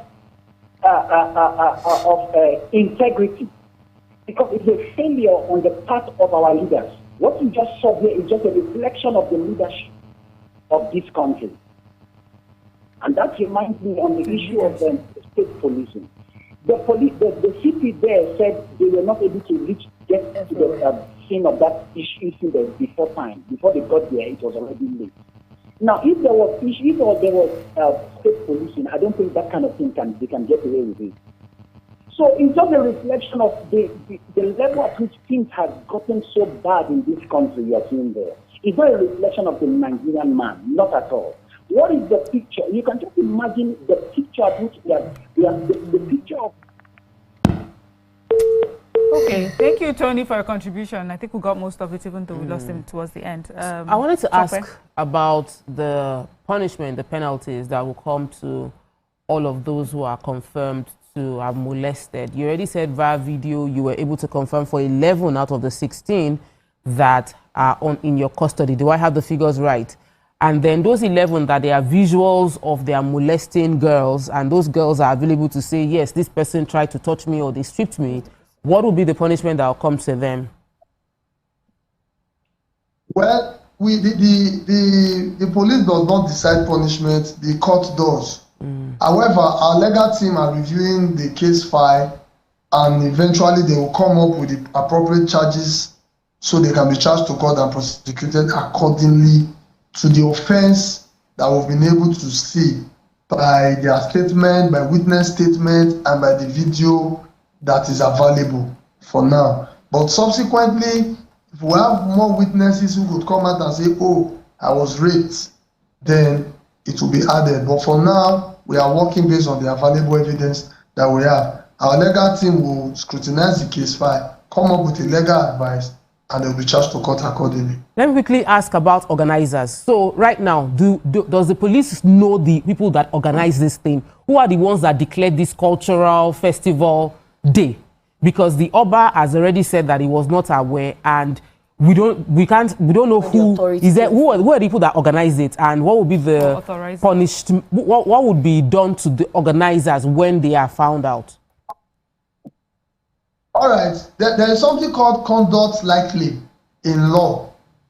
I'm not saying that's what they will be charged with, but there's something called conduct likely.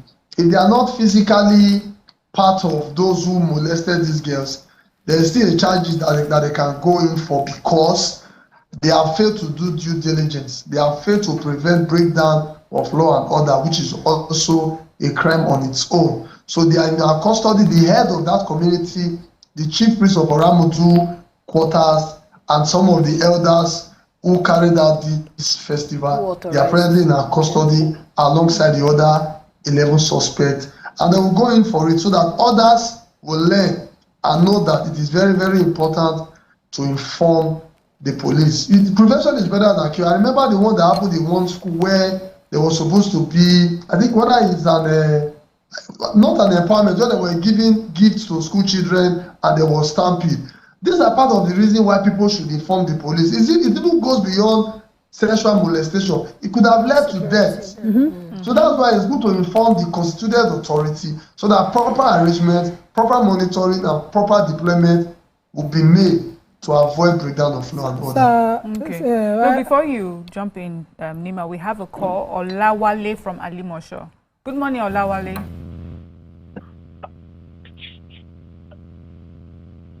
Olawale, good morning. Okay. Looks like we've... Okay, let's just use the opportunity to go for a short break. We'll be right back.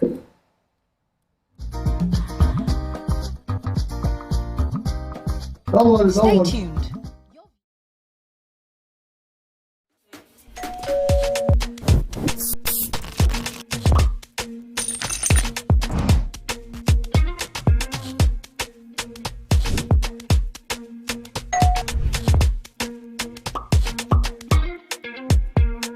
In 3, 2, 1, we are live. Welcome to E-Splash. I'm on the black carpet, and of course, it's Jubril of Lagos. Well, that's it on Socialville. When I say, I dare fool. You already have Destiny Alpha. I know that. Hey, I go shoot her for you. You already know the vibes. E-Splash give you the best of entertainment, the best of energy, best of everything you need to get your day going. It's E-Splash every weekday from 12 p.m. to 2 p.m. on TVC Entertainment. Keeping hope alive. We are the drumbeats that refuse to be silenced. Even when the rhythm falters. We are the green that refuses to fade. And the white that dares to shine. Hope is not a stranger here. It lives in our markets, Our music and our streets. Every dawn in Nigeria is proof that tomorrow is still worth fighting for. Hope is a child in the classroom, eyes wide, with dreams bigger than walls. Hope is the farmer planting seeds in faith, believing in rain and harvest. Hope is the youth unafraid to rise, rewriting the story of our tomorrow. Hope is us, millions of voices Refusing to give up on the promise of this land. Nigeria, our independence is not just history. It is a call to keep believing. To keep building, to keep hoping.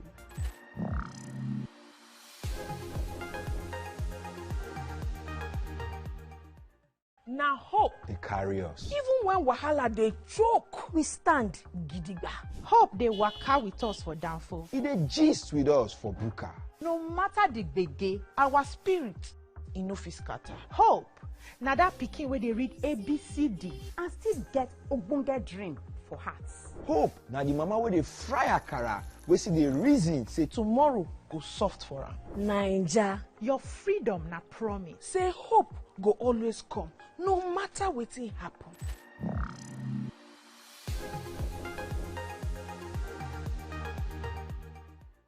Think fast, play smart, win big. We Cash, the game show where every contestant gets the opportunity to win money. No long waits, no dull moments, just quick questions, quick moves, and free cash. Every second counts, every answer pays, and everyone walks away a winner. Are you fast enough for quick cash? Scan the barcode on your screen and you just might get a chance to take your shot at instant fortune. Quick Cash, showing Mondays and Fridays on TVC Entertainment.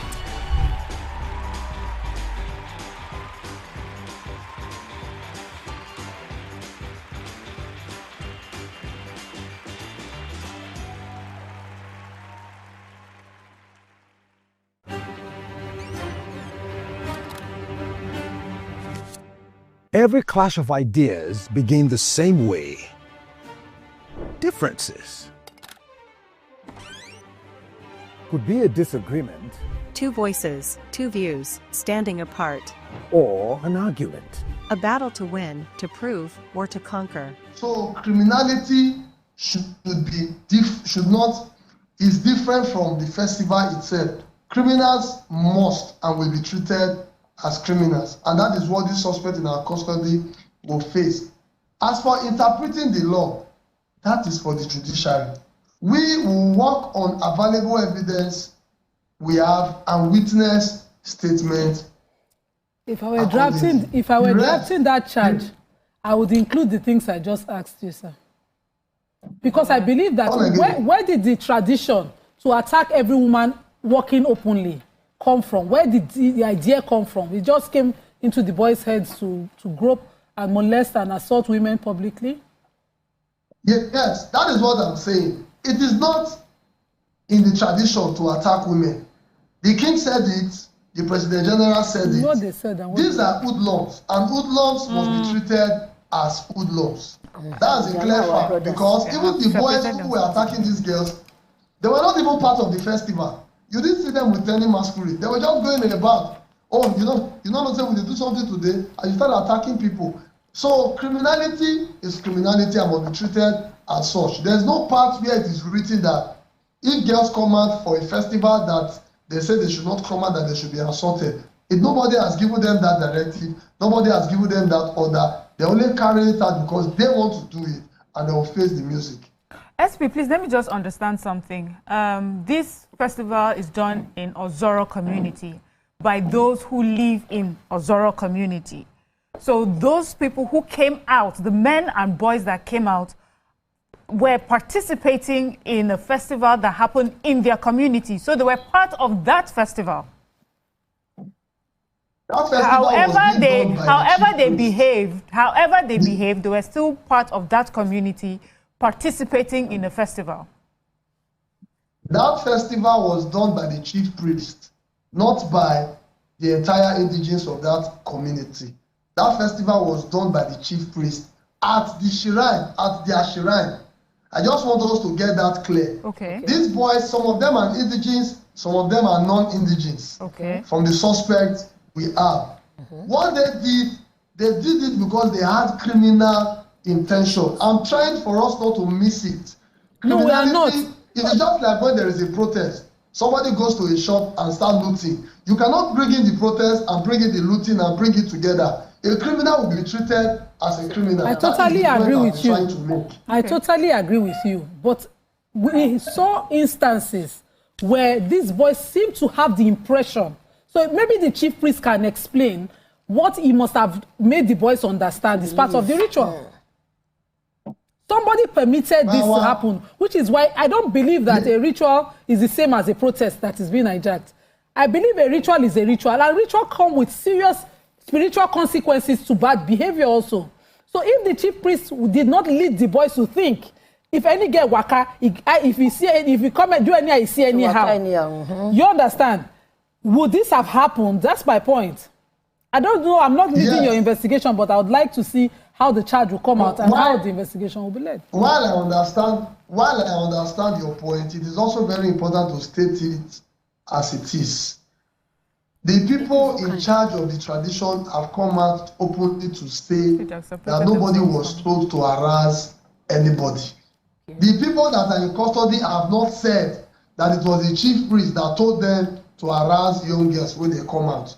So everybody is answering his name and answering to his own crime by the suspect that we have and by the investigation we've carried out so far.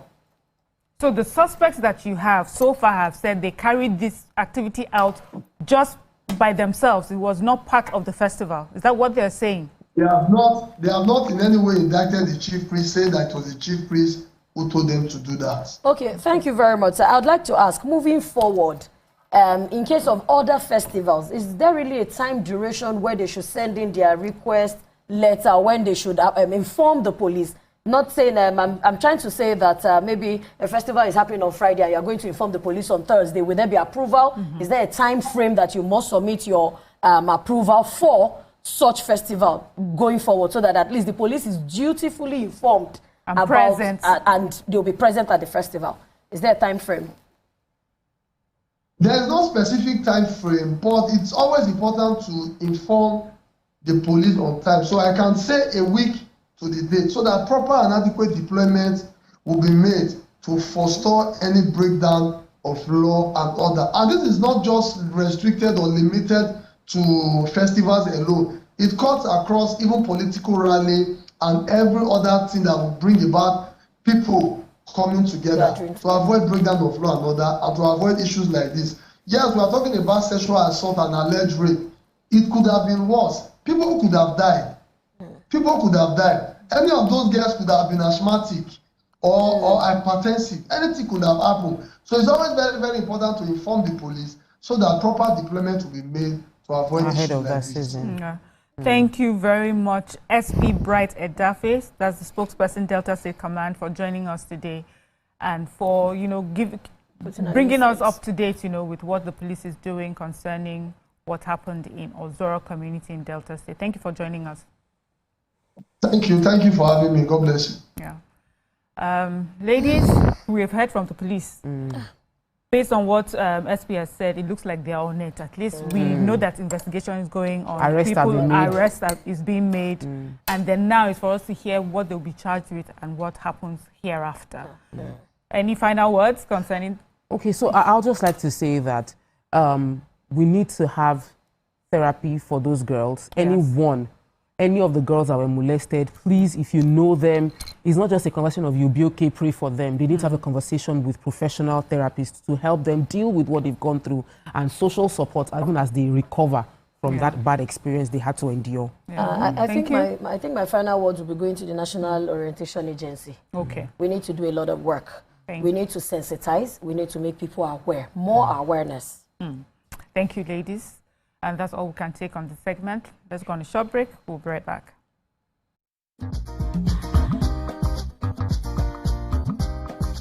Stay tuned.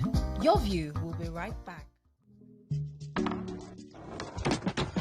You guys, this was just about Ira Star and Rema now. You day wine. It's all over my FYP, but me I don't know Sha. Cause fake blogs yakpa. And if you ask me, it's giving sauce. Listen, I just checked the new TV Entertainment WhatsApp channel like right now, and they just dropped the update. Are you for No cap. I've actually been noticing those guys. They're always on it 100. Like they always post this before anyone else. Me, I love them and that's on periods. Like I just aligned with them like last week, and almost they've been dropping back to back. Facts.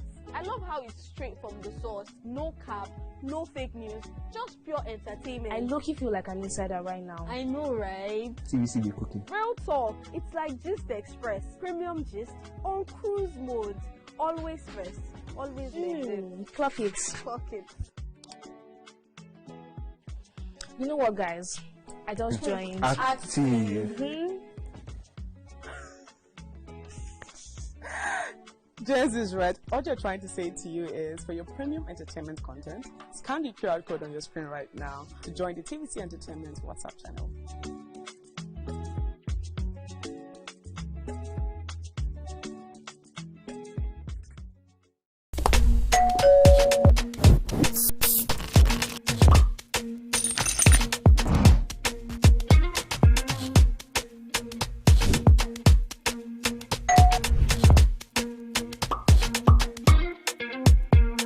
In 3, 2, 1, we are live.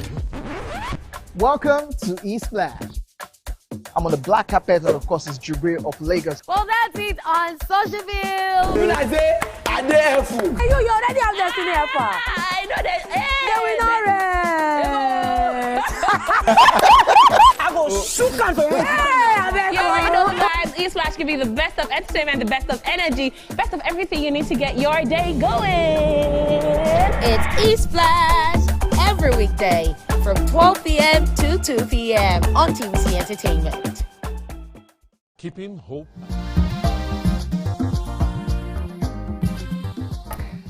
Thank you for staying with us. A handshake in London, but the real question is, what does it mean for Nigerians back home? President Bola Tinubu's recent visit to the United Kingdom has been described by some as a major economic win, with big-ticket deals and renewed global attention on Nigeria. At the center of it all is a £746 million investment to modernize Lagos and Tinkan Island ports, one of the biggest UK-backed infrastructure commitments in decades. But not everyone is convinced. Critics are asking tough questions. Who really benefits from these deals? Will ordinary Nigerians feel the impact of these agreements?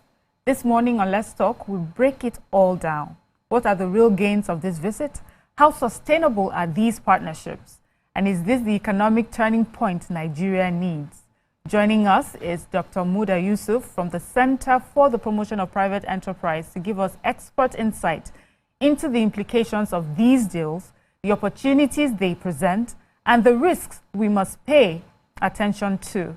And of course, we'd like our viewers, as usual, to join the conversation by calling us on 0902-416-3440.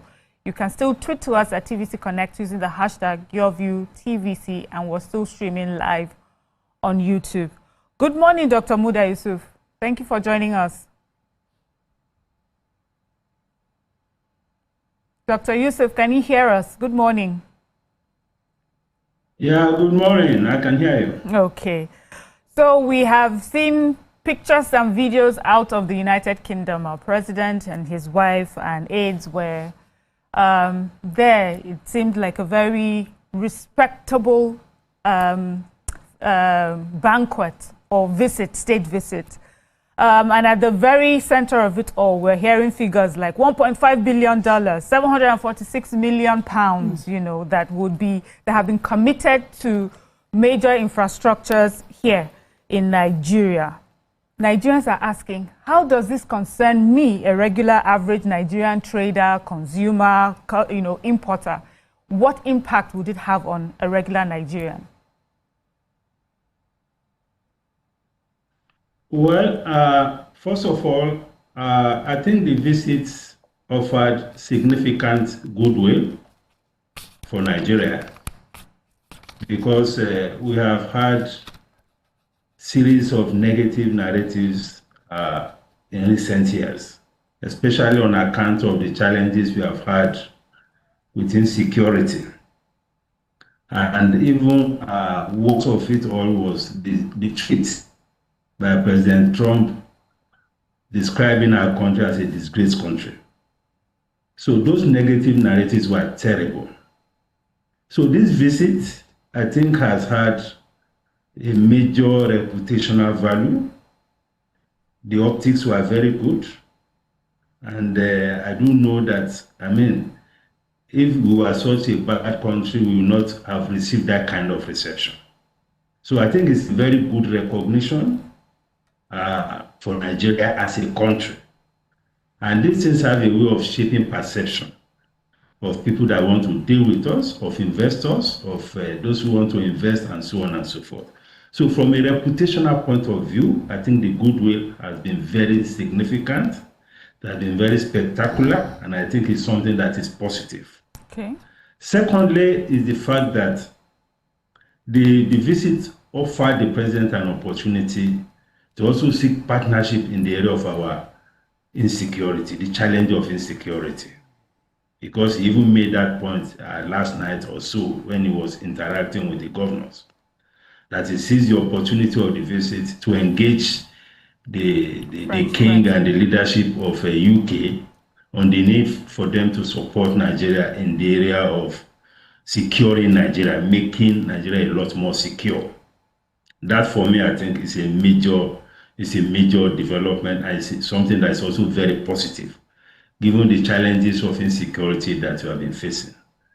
The third, of course, is the port deal, the financing facility for the Apapa and Tinkan Island port. Yes. I've read a few commentaries making it a bit controversial that everything is being located in Lagos and all of that. But the point to make here is that these are the biggest ports that host almost 70 to 80% of the cargo traffic in Nigeria. The Apapa port was constructed in 1913. The Tinkan Island port was commissioned in 1977. So all these ports are actually due for rehabilitation. Of course, we have our financial challenges. And if you are talking of ease of doing business, I don't think it's out of.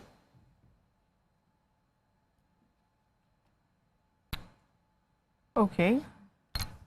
It looks like we may have lost Dr. Yusuf. But, yes.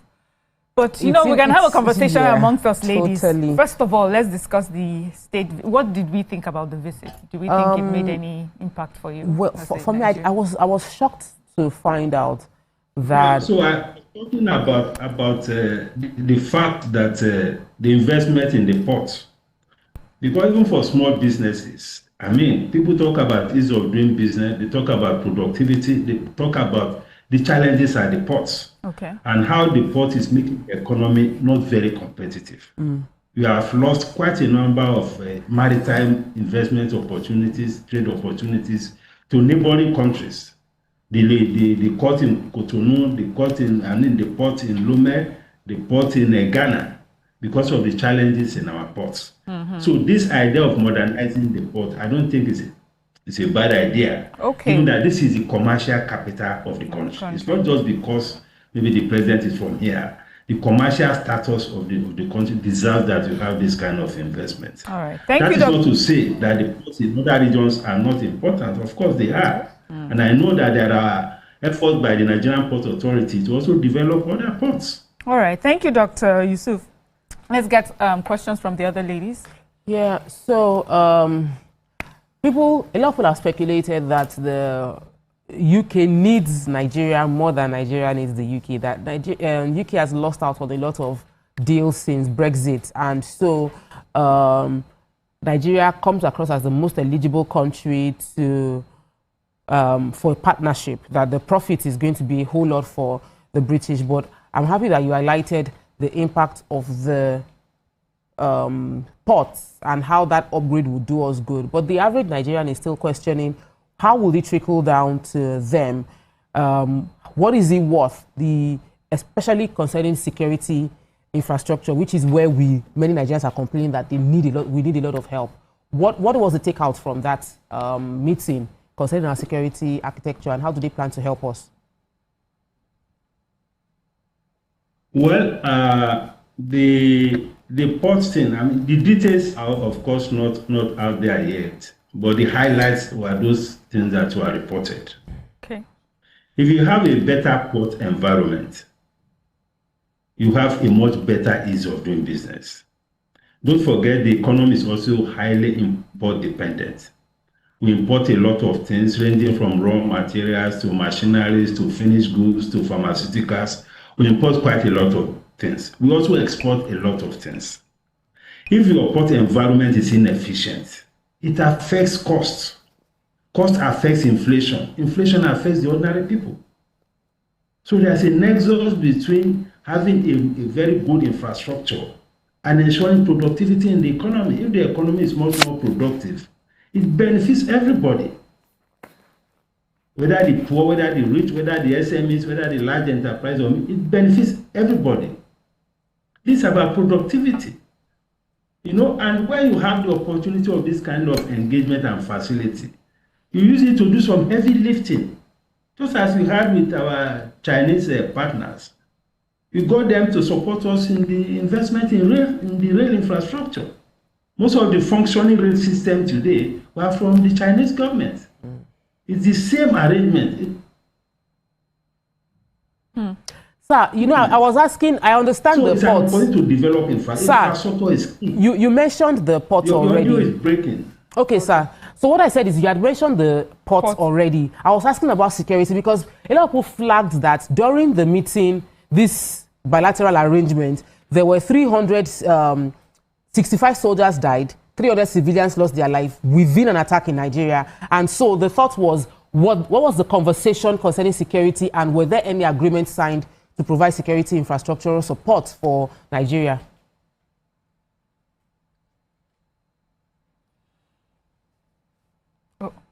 I don't think I'm having issues with your audio. Your audio is breaking. Okay. Wow. Security. Was there any security? Any security agreements? Can you hear her, sir? Can you hear us, sir? I don't think the network is really good. But yes, so it's a major worry. That was one of the questions that people had, you know. Yeah. Another question was that Nigeria signed an agreement. Wise is a bank in the UK, and they are coming into Nigeria now.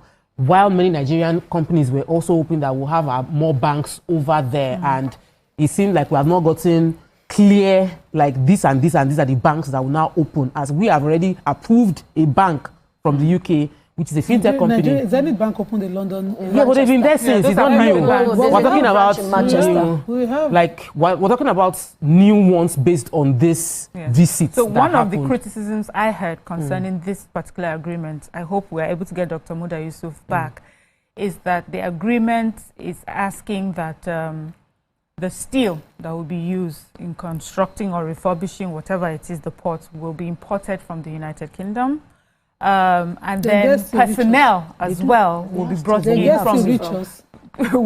in from them. So people, the question is that this does not seem like a fair trade, and it would be nice to hear from I those think who know it was better. even the statements from the former Minister of Foreign Affairs, Professor Bolaji Akinyemi, and I remember that when I was reading, he also mentioned that without clear framework, accountability mechanism, and sustained policy stability, the gains of historic visits will remain largely on paper.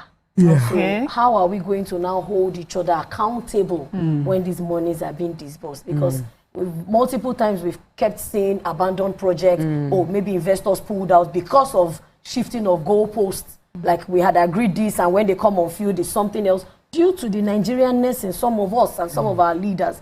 So we're just hoping that there will be accountability and it will actually be done to also ease us. There's no how it will reflect on the economic. There's no how. Such Economically, I believe that what do you think, these deals, open doors for progress. But I fear, just as Dami said, follow up. Because we were thinking the Siemens deal by now would have taken care of the problem we have with the TCN. Yes. And we are seeing on Touchlight. Do you know that inverters have started failing? We are started recharging Touchlights for brakes to go and put on the gen. And we are there in 2026, which means somebody signed a deal they didn't follow through. And so that we don't go back to P&ID. Some people are gaining. So deal signing is a regular. But how often does it pay the people, the 200 and something million Nigerians who's looking for infrastructure development to ease lives and continue, to stabilize businesses and ensure that things go smoothly? Somebody was saying if you don't have a 33 kVA passing through your side, you cannot be looking for light. And since it did not pass through us, we have gone back to the dark ages. So we cannot continue to have signed deals without follow through. Yes, they are coming to a Papa Post, but it would have been nice if they were using steel, or they had also had whatever collateral agreement on the Ajakuta to mine steel from there. Then get steel riches. We have not mined or processed our own, so we can have that investment. We can have that investment. The problem with Ajakuta has been they've been signing deal since before I was born. And I think during the Buhari administration, there were talks as well to see how they could revitalize the Russians were coming. Exactly. And that was between but for me, I didn't want, because I've heard so many criticisms of this since that we've heard about these deals. And I didn't want it to just be that, I wanted to be open-minded. I wanted to say, okay, the administration must want something better for us. So I would really like for us to have that conversation with those, with those who have signed this, who know better, who know more, to come and have the conversation with us. The one I feel that we can talk about, that we're so sure about, is the image. As Dr. Yusuf said, what do we think? Does this really mean anything to us Nigerians? How we were received, how we were hosted? That was really good. But before we move quickly to image, I want to talk about when we sign these deals, we tend to sign deals that seem to favor, even as we talk about China. China came to give us infrastructure, but deals open doors to debts. We sign agreements, we end up owing money because they will say they will give you this, you pay them in money. But what they give us is infrastructure, but the money still goes to the economy. It doesn't really stay within. But on a softer note on welcome, it looked good to be welcomed that way. It was very dignified. We spoke about it on the show when we took it in papers, but it looked really good. There was pomp and pageantry in the way we were. Let me hear. Let's talk about we were honored, and we were really honored. There was pomp and pageantry, and it was like UK shut down to receive us, and even UK news. For those that were in the UK, they were like, all the news media carried that they have received Nigeria, and for me, that was a big deal. It speaks well, considering the fact that we've had a wave of negative news coming our way. So this is really, really good. Nima, were you impressed? Yes, I was, because according to the news, they say in 37 years, no Nigerian head of state or president had such a long time. So it meant a lot that, at the time, like this, we so well received. I'd also like that they visit, so we will receive them, Nigerian staff. Besides that... the king comes quite often, though. Yes. Have we done this kind of reception? No. I'm just saying we have a lot of potentials. We're using our money to just as you said in some corridors, the UK needs us more. Okay. Than we need them. The deal is going to help them. So the deal should not be one-sided, in favor. I would really like a deal that wakes up, because we are doing a steel partnership with them. What did you think? How did we show up? Do you think we represented well? We know they carry last. If it's to show up, we show up and we show out. And that's it. And I think that I also like one thing that stood for me out was the particular image where the king had to hold our president. And that's very excuse my language. So old people walking together, they seem like, oh my God, when are we going to get here? Or like what happened in the previous country where he traveled and people started making a mockery. There's nothing out of it. We make mountains out of no more, as out of nothing. So I liked the familiarity. I liked the friendship. What we saw that it's not as bad as we think. We can just use small positivity mouths to be talking the matter so that it will be propelling forward. I liked how our president came out. he looked. And our fashion. Can we talk about it? Our fashion was Thank you, Mr. President, for representing our fashion. But let me tell you why. Were doing. His wife was with him. What do you expect? So now that's the touch of a woman. You know, all the other ones where he would go, the first lady, I almost say Mrs. President, the first lady wasn't with him. But I can imagine she's the one that would look at him before you find it and make sure everything you can carry it on his body. Yeah. So and the first lady also looks so she looked amazing. When Nigerian designers. So, but me, I want to call out those governors. When you go out, please represent your culture well. Good. Why did we go and be doing suit up? And there were too many of us. The president did not matter. He wore our full barbaric, and he's always done that. I've never seen him in a suit since he became president. I've seen him a couple of times. But doing this for me in the England of colonialism is stood out for me. It should be dashiki. They should have come to meet our President Buhari used to make me so proud because his fashion didn't change because he was going on anyway. You're selling also your identity and culture, and it's important. Let those governors wake up. Many Nigerians represented the other aides. There are so many other people. Mostly. Yes, Savage was there too. But some people said that when he went to visit the Prime Minister Keir Starmer, he did not stop to talk to Kemi Badenoch. Was she in that one? She was not around. No, there was a picture of her. There was a lineup. She was part of the lineup. She was not part of his consignment. But I feel like whenever we go, she's no longer Nigerian. Whenever we go for this kind of state visits, too many Nigerians, our entourage is usually a whole lot. And I know that, and we have to talk about it because we are a country that is managing our budget. We are cutting expenses. But it seemed like the entire country emptied itself into UK. And even all over social media, everybody left Nigeria and went to UK. And it doesn't mean that Korea did not stop being in Nigeria.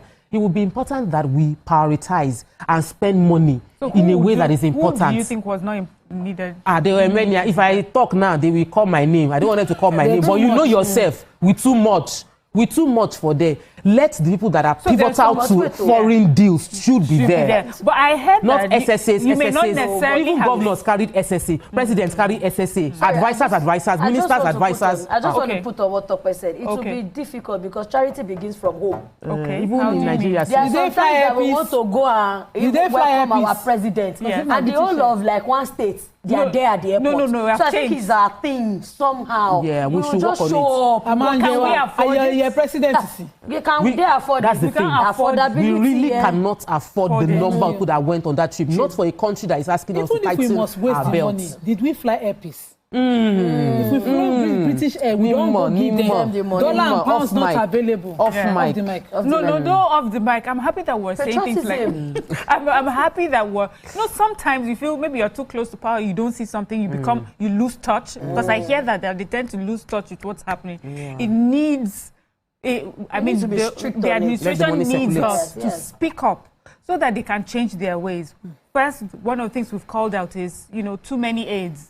We can't afford to have that. And then even if we have to travel, are we using our own domestic, and it's the only one we have. It's the ones we have, yes. The money should come to Nigeria. So we're investing in our economy. It's very important that we do that. Outfit, appearance. Nigerian, no bad behavior tolerated. Just to also make a point, I heard that many of the people that we saw did not go with the entourage. They carried their own money, their own visa, and whatever, and found themselves there. So just to be around. Just to be around. Some people had to go and talk. Some people had to go and lobby about that.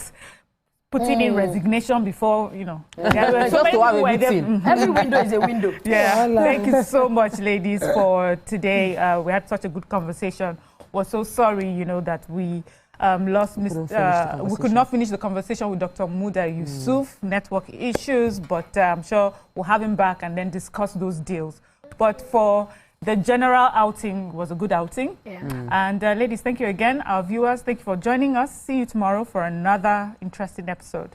Bye for now.